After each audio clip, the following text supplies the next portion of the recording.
it's that time again. Rose Writes on Underdog Topics with editor Katie. And I've been on YouTube about a month now, and I know of some other YouTubers that are Toronto-based, like Matthew Santoro, and I saw some of his videos, and I thought, wow, he has the most beautiful teeth.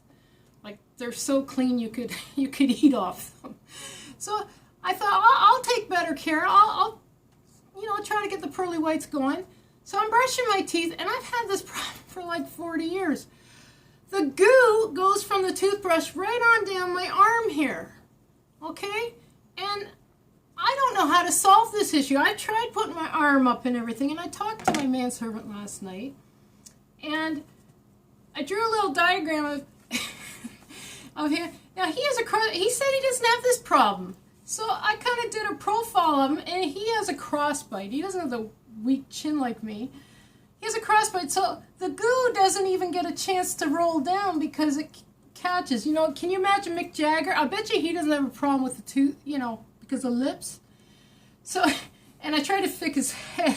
His head isn't exactly like that, but you get the idea. His nickname is Biff. Thanks, Vic Dillinger, for that. Now, the thing is, I try to look into, like, how can we fix this problem? Is it a toothbrush thing? No, you can't put something around here, because you know what's going to happen? It's all going to pool, and you're going to go like this, and bleh, and all the gob and all the stuff's going to fall out and all over the counter and stuff. So I thought the only way to deal with this is wristbands, like sweat wristbands. And, like, sure, I looked at these things back in the day when I played some sports, whatever. And I found this on Wikipedia. Now, zoom in on this guy.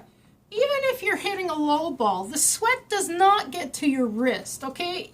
Your elbow, it flicks off at the elbow.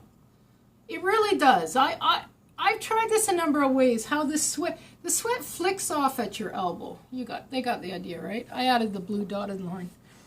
Okay, so here's the thing. The only people where the sweat gets down to the wrist, I figured this out now, are these Olympic divers. And they're hanging over the diving board there, doing nothing, just thinking or whatever. And that's when the sweat gets down to your wrist. I figured this out. But of course, they don't need the wristband because they're going to be in a pool of water in like 2.8 seconds, right?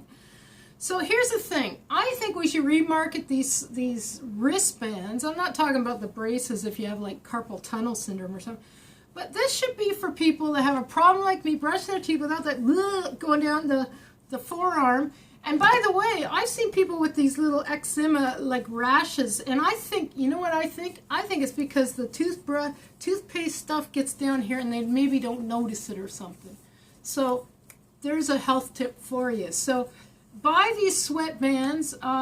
Maybe I'll post them on my blog or something, blog for the underdog. And I think that's a good way to repurpose them. Anyways, this is editor Katie and I signing off. A blog for the underdog. Bye-bye. Goodbye. Where is Sweatband?